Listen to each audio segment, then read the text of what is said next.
Your attention changes who you are. Let me explain that.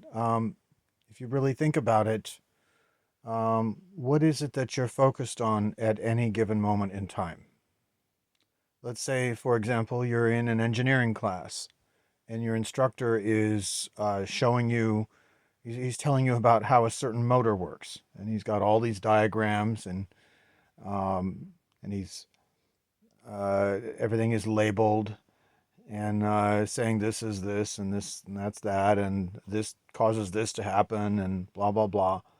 And then he brings out an actual motor of the kind he's talking about and plugs it in or whatever, and runs it, and then you can actually see it. And then takes the questions and, well, how does this happen, and then explains it. Um, you're thinking about certain things. Your mind is engaged in a certain way. There are certain chemicals going through your brain.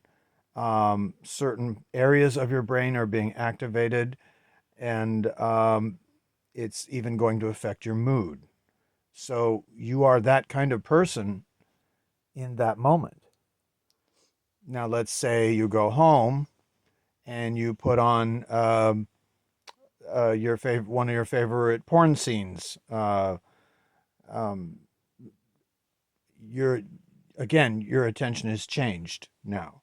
You're focusing on something else. You're focusing on the bodies.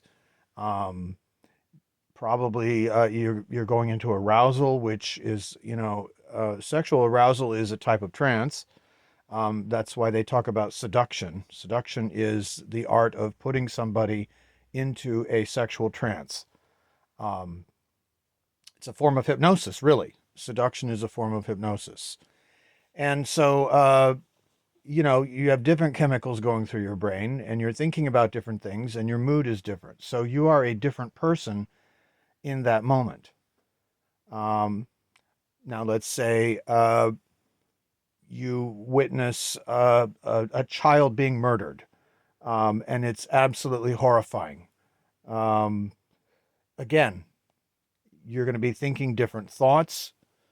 You're having different emotional reactions. The different areas of the brain are being activated.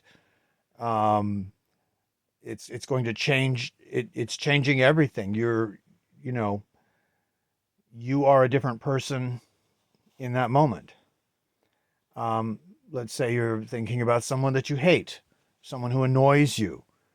It's funny how sometimes when someone we meet that we don't immediately dislike, but then we grow to dislike them, and then we even grow to hate them, every little single thing about them becomes terrible. As opposed to falling in love when suddenly every little single thing about them seems absolutely wonderful. Um, this is, it is what it is, but your focus is changing who you are in that moment. So, who we are constantly changes. Our identities are constantly changing, even though we still think that we're just one solid identity. Your focus determines your identity, at least to some degree. So, we can take this knowledge and ask ourselves, how do you apply this on a permanent basis? What is it you want to focus on in a more consistent way, uh, in a continuum,